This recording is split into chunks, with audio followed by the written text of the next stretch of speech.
As the wedding reception drew to a close, the once divided families found themselves united in a way no one had expected. The Harringtons, humbled by George's gesture, made a conscious effort to mend their relationship with Emma and her father. They lingered longer than most guests, helping to pack up decorations and ensuring nothing was left behind. It was a small act of kindness, but it spoke volumes about the change in their attitude. For the first time, they treated George not as someone beneath them, but as an equal, someone whose wisdom and character deserved respect. Emma noticed the shift immediately. She saw the way Mrs. Harrington smiled warmly when thanking George for the evening, and how Mr. Harrington offered a firm handshake before leaving, promising to stay in touch. Though she remained cautious, Emma couldn't deny the sincerity in their actions. As they drove away, she turned to Ryan and said softly, "Do you think they really mean it?" Ryan nodded, pulling her close. "I do. Tonight changed something in them. And that's because of your dad."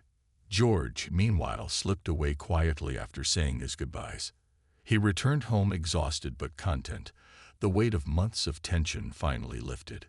His workshop, usually bustling with activity, now stood silent, save for the faint scent of cedar wood lingering in the air. He sat down on the old wooden stool he'd used for years, running his fingers over the smooth surface of his workbench. Every nut and groove told a story of late nights spent crafting, of sacrifices made for Emma's happiness, and of the quiet pride he felt in knowing he'd done right by her. The days that followed brought even more changes. The Harringtons reached out to invite George to lunch, eager to learn more about his craft and hear stories from his life.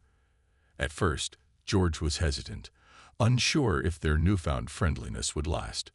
But as they shared meals and conversations, he realized they were genuinely trying to make amends. Slowly, trust began to rebuild, not just between George and the Harringtons, but between both families as a whole.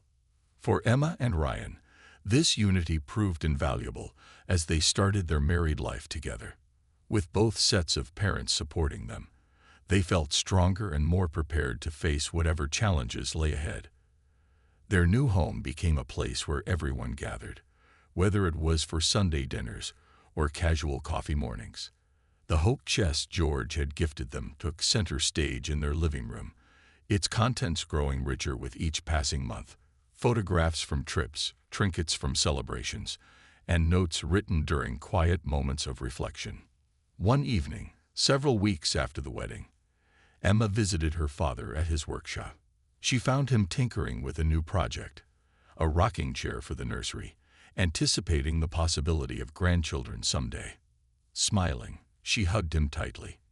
"Dad, I don't know how to thank you," she said, her voice thick with emotion. "You didn't just give me and Ryan a gift, you gave us a family." George chuckled softly, brushing a strand of hair from her face. "You've always had a family, sweetheart. All I did was remind everyone of what truly matters." His words carried a depth that resonated with Emma long after she left. That night, lying in bed beside Ryan, she thought about everything they'd been through. The struggles, the judgments, and ultimately, the triumph of love over prejudice. In the months and years that followed, the bond between the two families only grew stronger. The Harringtons, inspired by George's values, began volunteering at local charities and mentoring young artisans in the community. They discovered joy in giving back, realizing that true fulfillment came not from material wealth, but from enriching the lives of others. Meanwhile, George continued his work, crafting pieces that celebrated love, resilience, and connection. Each creation carried a piece of his heart, reminding those who received it of the importance of humility and gratitude. Looking back, Emma often marveled at how far they'd come. What had started as a tale of judgment and misunderstanding had transformed into a story of redemption and unity. And at the heart of it all was her father, a man whose quiet strength and unwavering belief in love had bridged divides and healed wounds. As the seasons changed and life moved forward, one thing remained constant: the lessons learned on that unforgettable wedding day. Love, kindness, and integrity weren't just ideals. They were choices people made every day. And thanks to George, everyone involved had chosen to embrace them, creating a legacy that would endure for generations to come. The transformation in the room was palpable. George's gift had not only stunned the guests, but also forced the Harringtons to confront their own prejudices. For years, they had prided themselves on their wealth and status, believing these things made them superior to others. But now, faced with the undeniable beauty and meaning of George's creation, they realized how shallow their judgments had been. Mrs. Harrington, still clutching her tissue, turned to her husband with a look of quiet shame. "We've been so blind," she whispered, her voice barely audible above the hum of conversation around them. Mr. Harrington, who rarely admitted fault, nodded solemnly. He glanced toward George, who was surrounded by well-wishers praising his craftsmanship. The contrast between his humble demeanor and their earlier mockery struck Mr. Harrington deeply. "I never imagined someone like him could create something so extraordinary," he muttered under his breath. His words carried no malice this time, only regret. Taking a deep breath, Mrs. Harrington decided it was time to make amends. She walked over to where Emma stood, admiring the miniature replica of her new home. Her movements were hesitant at first, as if unsure of how she'd be received. When Emma noticed her approach, she straightened up, her expression guarded. Despite everything, Emma wasn't ready to forgive easily, but she listened politely as Mrs. Harrington began speaking. "Emma," Mrs. Harrington started, her tone uncharacteristically soft, "I owe you an apology, and your father too. I misjudged both of you because of foolish pride. Your dad's gift tonight showed me what really matters in life. It's not about money or appearances. It's about love, hard work, and creating something meaningful. I see that now, and I'm truly sorry." Emma studied her carefully, searching for sincerity in her eyes. After a long pause, she replied, "Thank you for saying that. It means a lot coming from you." Though her words were measured, there was a flicker of hope in her voice, a sign that healing might be possible. Meanwhile, Mr. Harrington approached George, clearing his throat nervously. "Mr. Miller," he said, extending his hand, "I want to apologize as well. I let my biases cloud my judgment, and I treated you unfairly. Please know that I respect you and your incredible talent, more than I can put into words." George accepted the handshake, his grip firm yet gentle. "Apology accepted," he replied simply, his calm demeanor unchanged. There was no hint of triumph or resentment in his tone. Instead, he radiated grace and understanding. It was as though he had known all along that actions spoke louder than insults, and tonight his actions had silenced even the harshest critics. As word spread of the Harringtons' heartfelt apologies, the atmosphere in the hall shifted entirely. Guests who had previously felt uneasy about the tension between the families now relaxed, enjoying the evening without reservation. Conversations flowed freely, laughter echoed through the space, and the initial divide seemed to dissolve completely. People marveled at how one man's quiet strength had brought everyone together, proving that kindness and humility could bridge even the widest gaps. Later in the evening, Ryan raised a toast to honor the newly forged unity. "Tonight reminded us all of what truly matters," he said, raising his glass high. "It's not about where we come from or what we own. It's about the love we share and the values we live by. To my amazing wife, Emma, and to her incredible father, George, whose wisdom and generosity have touched every single one of us." The crowd erupted into applause once again, lifting their glasses in agreement. Even the Harringtons joined in enthusiastically, their earlier arrogance replaced by genuine warmth. As the night wore on, stories were shared, dances were enjoyed, and bonds were strengthened.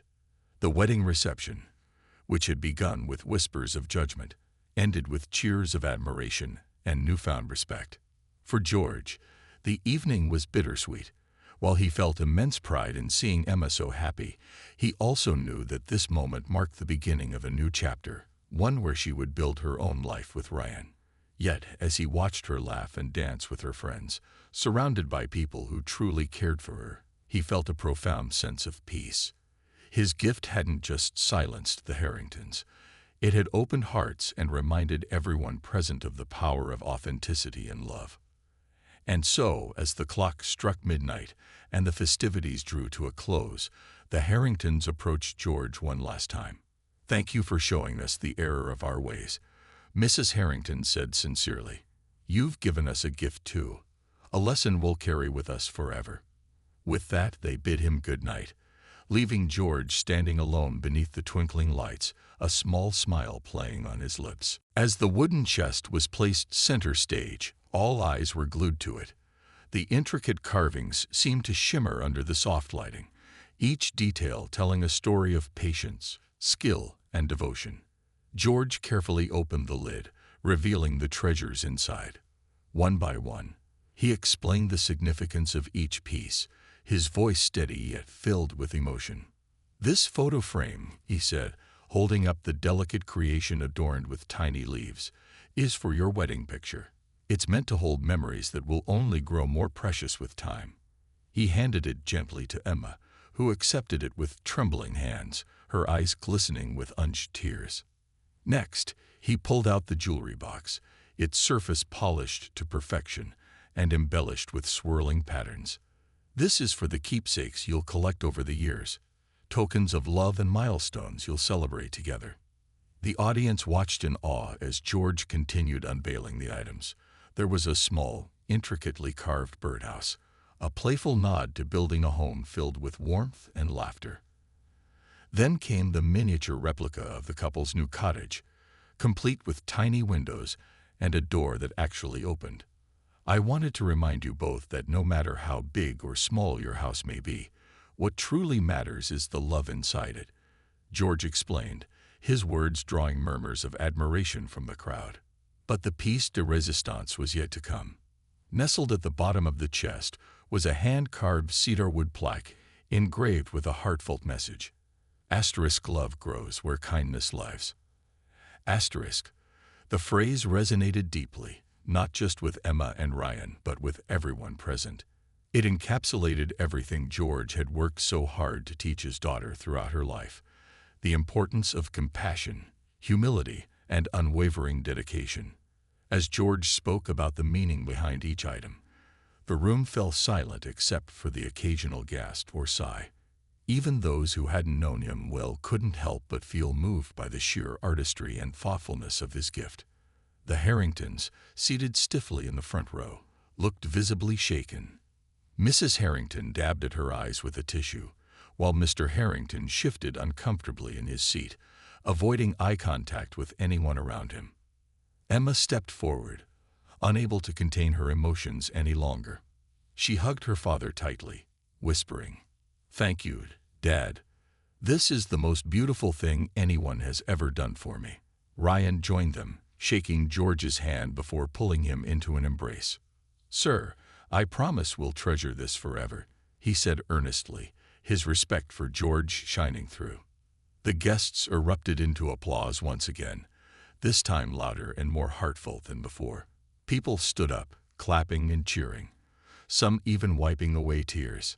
Friends and relatives surrounded George, congratulating him on his incredible craftsmanship and thanking him for reminding everyone of what truly mattered.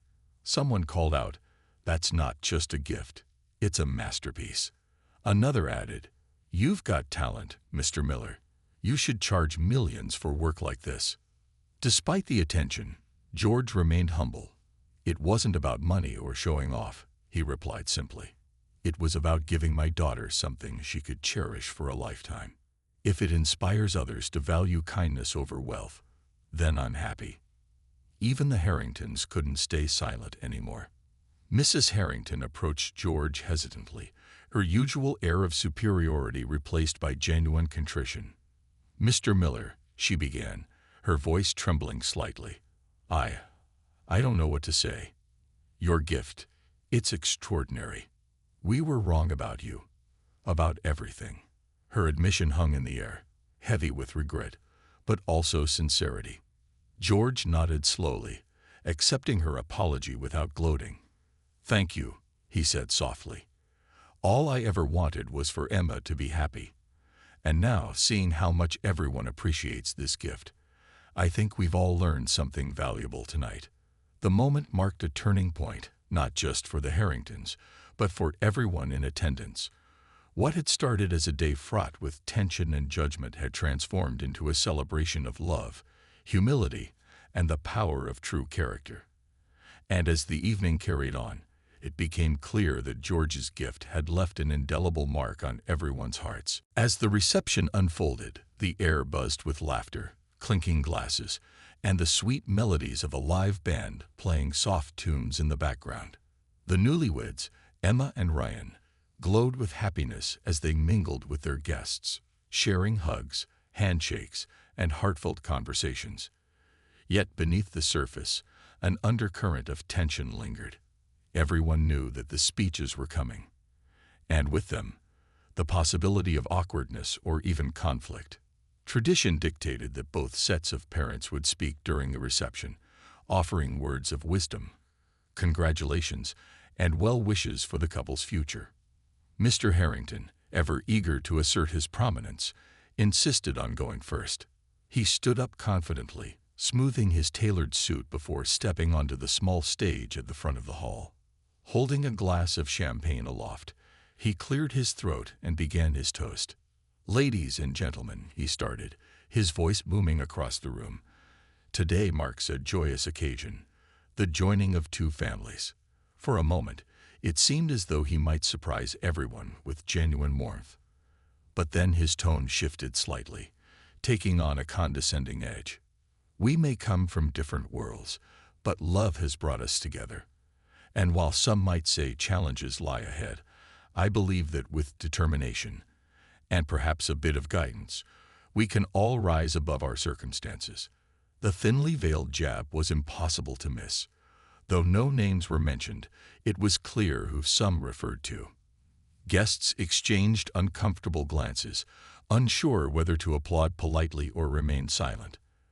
Emma felt her cheeks flush with anger, but she forced herself to keep smiling, refusing to let her emotions show. Beside her, Ryan clenched his jaw, visibly irritated by his father's lack of tact. When Mr. Harrington finally sat down, the applause was muted, and the mood in the room grew heavier. It was now George's turn to take the stage. As he rose from his seat, whispers rippled through the crowd. Some wondered how he would handle the situation after the earlier insult. Others speculated if he'd stumble under pressure. But when George stepped up to the microphone, there was no trace of nervousness in his demeanor. Instead, he exuded calm confidence, his quiet strength commanding attention. "Thank you all for being here today," George began, his voice steady and warm. "It means so much to see such wonderful friends and family gathered to celebrate this special day." He paused briefly, scanning the room with a kind smile before continuing. "I've spent my life working with wood, creating pieces that are meant to last, to grow more beautiful with time. That's what marriage is like, isn't it? A foundation built with care, patience, and love." His words resonated deeply, drawing nods of agreement from the audience. Encouraged by their response, George went on. "When Emma was born, I made a promise to myself to give her the best life I could, even if it wasn't perfect. Over the years, I've learned that true wealth isn't about material things. It's about the values we pass on, the memories we create, and the love we share." At this point, George gestured toward the side of the stage, signaling for the assistants to bring out the wooden chest he had been secretly crafting. As the gleaming masterpiece was unveiled, gasps rippled through the room. Even the Harringtons leaned forward in their seats, momentarily forgetting their disdain as curiosity took over. The chest was breathtaking, a work of art that seemed almost too precious to open. "This," George said, placing a hand gently on the chest, "is my gift to Emma and Ryan. Inside, you'll find items I've created with my own hands, each one representing hope, unity, and the future they're building together." He turned to face the couple, his eyes glistening with emotion. "Emma, Ryan, I want you to know that no matter where life takes you, your roots will always be strong. This chest is a reminder of that." The room erupted into spontaneous applause, the sound filling every corner of the hall. For the first time that evening, the atmosphere shifted entirely, from tension to admiration, from judgment to respect. Even the Harringtons sat frozen in their seats, their expressions unreadable but undeniably affected. George's speech wasn't just a message to the couple, it was a powerful statement to everyone present, proving that true worth lies not in appearances or wealth, but in the effort and heart we put into everything we do. The morning of the wedding dawned bright and clear, with the sun casting golden rays over the picturesque countryside. The venue, a grand hall surrounded by lush gardens, was transformed into a fairy tale setting. White rose petals lined the pathway leading to the entrance, while strings of twinkling lights straight from tall trees created a magical ambience as dusk approached. Guests arrived in their finest attire, chatting excitedly about the union of two families that had seemed so different at first glance. Emma stood in front of the mirror in her dressing room, her heart pounding with a mix of excitement and nerves. Her gown was exquisite, a flowing ivory dress adorned with delicate lace embroidery that shimmered softly under the light. As she adjusted the veil pinned neatly into her hair, she couldn't help but think of her father waiting outside. George had always been her rock, her guiding light through life's challenges. Today, he would walk her down the aisle and give her away to Ryan, the man she loved deeply. The thought brought tears to her eyes, but she quickly dabbed them away, not wanting to smudge her makeup. Meanwhile, George waited patiently near the entrance, dressed once again in his trusty suit. Though it wasn't new or expensive, it fit him perfectly and carried years of memories within its fabric. He fidgeted slightly with his tie, feeling out of place among the sea of tailored suits and designer dresses. But as guests passed by, many stopped to exchange warm greetings, some even complimenting his appearance. "You look great, Mr. Miller," one elderly neighbor said kindly. Another added, "Today's your big day too. You must be so proud." These small acts of kindness reminded George why he had worked so hard on his gift, not for validation, but because love deserves celebration. As the ceremony began, soft music filled the air, signaling Emma's entrance. All eyes turned toward the back of the hall, where George appeared first, offering his arm to his daughter. When Emma stepped forward, the room collectively held its breath. She looked radiant, like a vision of grace and beauty. Together, father and daughter walked slowly down the aisle, each step echoing the bond they shared. George's chest swelled with pride as he glanced at his daughter, who smiled nervously but happily beside him. However, not everyone in the room felt the same warmth. In the front row sat Mr. and Mrs. Harrington, their expressions unreadable. While other guests whispered compliments about how lovely Emma looked, the Harringtons remained silent, their lips pressed tightly together. Mrs. Harrington leaned closer to her husband and murmured, "Her father still insists on wearing that old suit. Doesn't he realize this is a formal event?" Her tone was low, but sharp enough to carry to nearby ears. A few heads turned uncomfortably, though no one dared respond. George heard the comment but chose to ignore it, focusing instead on the moment at hand. Reaching the altar, he gently placed Emma's hand in Ryan's, giving her a reassuring nod before stepping back. For a brief second, Emma locked eyes with her father, silently thanking him for everything he had done. Then, turning to Ryan, she felt a wave of calm wash over her. This was the beginning of a new chapter, one she was ready to embrace wholeheartedly. Throughout the ceremony, the atmosphere shifted between joy and tension. The officiant's words about love, commitment, and partnership resonated deeply with most of the attendees, drawing heartfelt smiles and even a few tears. But every now and then, whispers from the Harringtons' corner broke the spell, reminding everyone present of the divide that still lingered beneath the surface. When the vows were exchanged and the couple officially declared married, applause erupted throughout the hall. Emma and Ryan sealed their union with a kiss, prompting cheers and applause from the crowd. For a moment, it seemed as though all differences had melted away, replaced by genuine happiness for the newlyweds. Yet, as the reception began and speeches loomed ahead, an underlying current of unease remained. Everyone knew that the Harringtons hadn't fully accepted Emma or her father, and tonight might bring those tensions to a head. Unbeknownst to the guests, however, George had prepared something that would change the tone of the evening entirely. Hidden behind a velvet curtain near the stage was the wooden chest he had spent weeks crafting. Its polished surface gleamed under the soft lighting, hinting at the treasures concealed inside. What the Harringtons didn't realize was that this humble carpenter was about to deliver a lesson in humility, gratitude, and the true meaning of wealth, one they wouldn't soon forget. In the days following the disastrous dinner at the Harringtons' estate, George returned to his workshop with a renewed sense of purpose. The insults and veiled jabs from Ryan's parents had stung, but instead of letting bitterness take hold, George channeled his emotions into something constructive. He knew better than anyone that words could hurt, but actions often spoke louder, and he was determined to show the Harringtons the depth of his character in a way they would never forget. George's workshop was a modest space tucked behind his small home, filled with the scent of sawdust and the faint hum of tools. It was here that he spent countless hours crafting furniture and other wooden creations, each piece infused with care and precision. Over the years, his work had earned him a reputation for excellence in the community, even if it didn't bring much wealth. Now, as he stood amidst stacks of cedar wood planks and shelves lined with carving tools, George began sketching out an idea, a gift so meaningful and intricate that it would leave everyone speechless. At first, Emma noticed her father working longer hours than usual. His hands were calloused, and there were dark circles under his eyes. Yet his face glowed with quiet determination.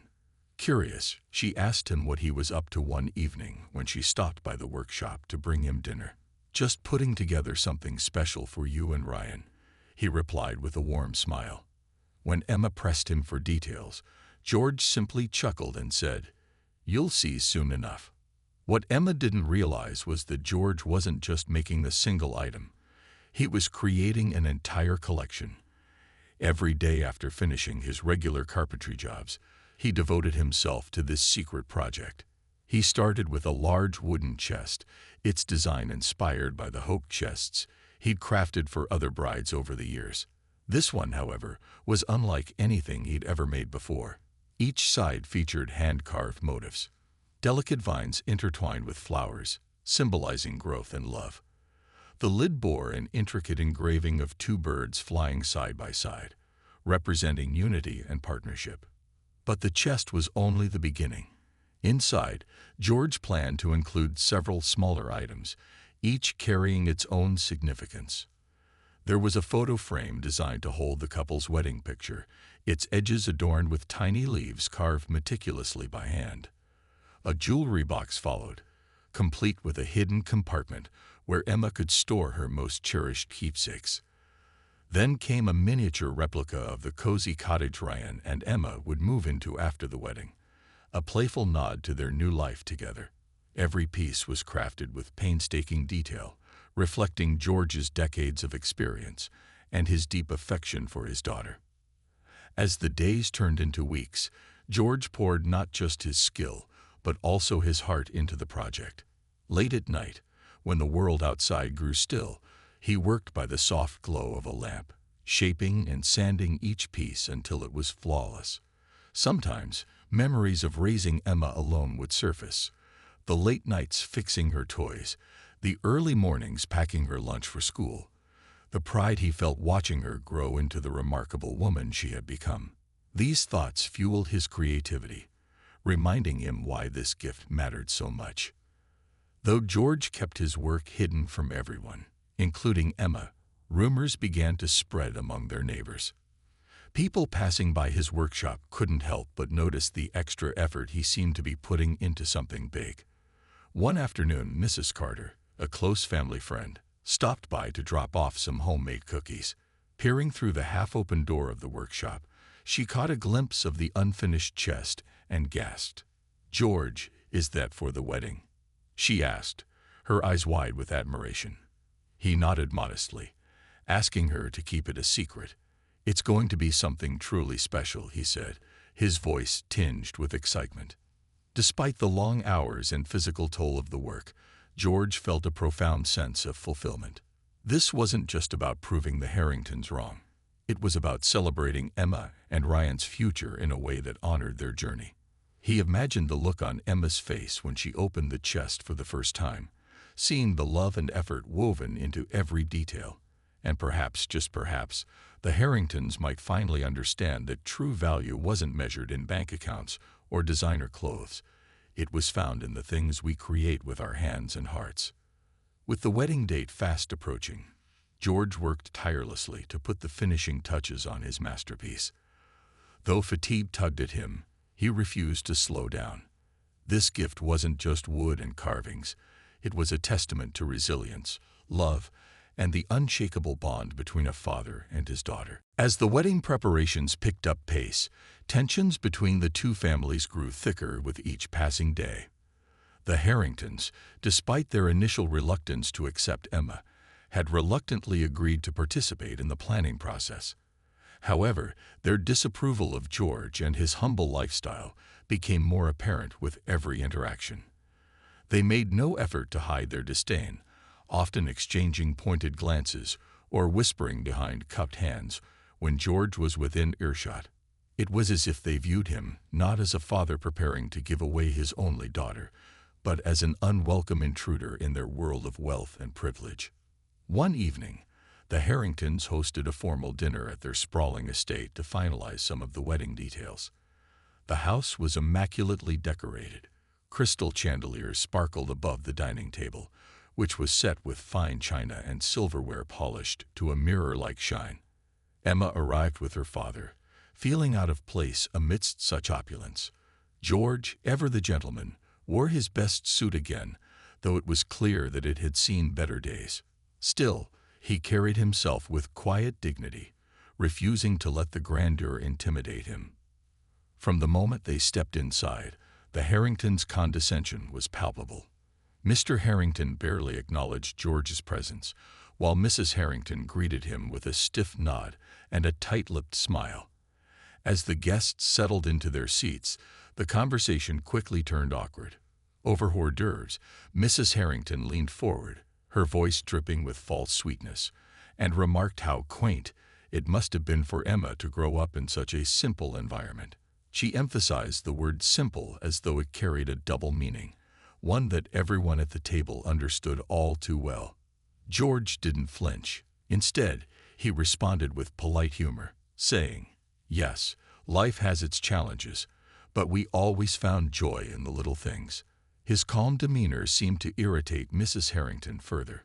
She pressed on, her tone sharpening slightly. "I imagine you've had to make do with what you have," she said, gesturing vaguely toward his worn suit jacket. "After all, some people can't afford luxury." Emma felt her cheeks burn with embarrassment. She wanted to defend her father, to tell Mrs. Harrington that his worth couldn't be measured by the clothes he wore or the money in his bank account. But before she could say anything, George spoke up again. With a soft smile, he replied, "You're right. Luxury isn't something I've ever chased. My focus has always been on building a good life for my daughter, one filled with love and hard work. That's the kind of wealth I believe in." His words hung in the air, silencing the room momentarily. For a brief second, even the Harringtons looked taken aback by his composure. But just as quickly, they recovered, brushing off his response with dismissive laughter. Mr. Harrington chimed in, adding fuel to the fire. "Well, it's admirable that you've managed to get by," he said, his tone laced with mockery. "Though I suppose someone in your line of work doesn't exactly rake in the big bucks, does he?" The comment stung, but George didn't react. He simply nodded politely, choosing to let their words slide off him like water off a duck's back. Emma, however, struggled to keep her emotions in check. She clenched her fists under the table, her nails digging into her palms. Ryan noticed her distress and reached for her hand under the table, giving it a reassuring squeeze. He shot a sharp glance at his parents, silently urging them to stop, but they either ignored him or failed to notice. Throughout the rest of the meal, the Harringtons continued their subtle jabs, making snide remarks about everything from George's profession to the modest size of the home where Emma had grown up. Each insult was delivered with a veneer of politeness, designed to cut deeply without crossing the line into outright rudeness. George endured it all with remarkable patience, never once raising his voice or losing his temper. Yet beneath his calm exterior, a quiet resolve began to take root. Later that night, as they drove home, Emma finally broke down. Tears streamed down her face as she apologized to her father for the way he'd been treated. "They don't deserve your kindness, Dad," she said, her voice trembling with anger and frustration. George placed a comforting hand on hers and smiled gently. "Don't worry about me, sweetheart," he said. "Their opinions don't define who we are. We know our worth, and that's all that matters." But deep down, George knew there was more he could do, not for revenge, but to show the Harringtons the true measure of a person's value. In the weeks leading up to the wedding, he threw himself into creating something extraordinary, a gift that would speak louder than any insult and remind everyone present what truly mattered in life. In a quiet little town surrounded by lush green hills and winding rivers, life moved at its own gentle pace. It was here that two very different families found themselves connected through the love of their children. Emma, a bright and compassionate young woman, had grown up in a modest home with her father, George. Her mother had passed away when she was just a child, leaving George to raise her alone.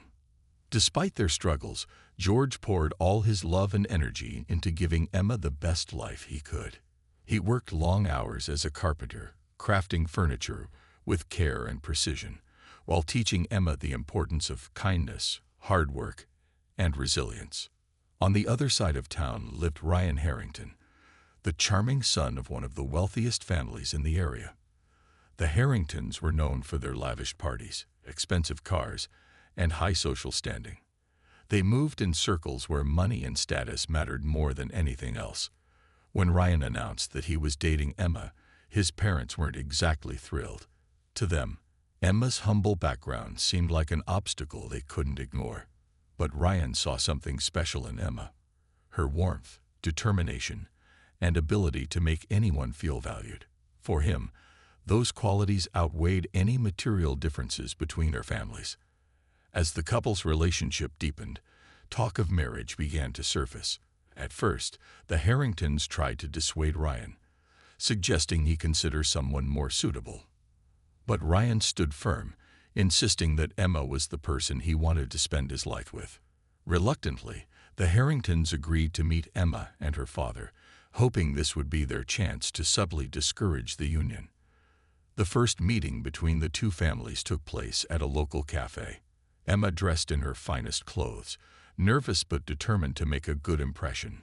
George accompanied her, wearing his best suit, a slightly worn but neatly pressed outfit that reflected his pride and respect for the occasion. From the moment they arrived, it was clear the Harringtons weren't impressed. Mr. Harrington, a tall man with sharp features and an even sharper tongue, glanced disapprovingly at George's appearance. Mrs. Harrington, impeccably dressed in designer clothing, gave a forced smile before turning her nose up at the simplicity of George's attire. Throughout the meeting, the Harringtons made thinly veiled comments about Emma's upbringing. They spoke condescendingly about how challenging it must have been for her to grow up without luxuries. George listened quietly, his expression calm despite the sting of their words. Emma, sensing her father's discomfort, clenched her fists under the table but chose not to respond. She knew arguing wouldn't change their minds. It would only give them more ammunition. What the Harringtons didn't realize was that beneath George's quiet demeanor lay a strength forged through years of hardship and sacrifice. While they judged him based on appearances, they failed to see the depth of his character or the values he had instilled in Emma. As the meeting came to an end, George shook hands with the Harringtons, thanking them politely for their time. Little did they know, George wasn't about to let their judgment define him or his daughter. Deep inside, a quiet resolve began to take shape. He may not have wealth or fancy possessions, but he had something far more valuable: love, integrity, and the skill to create beauty out of simple materials. And so, as plans for the wedding moved forward, George kept his thoughts to himself. Unbeknownst to everyone, he was already working on something extraordinary, a gesture that would leave the Harringtons and everyone else speechless.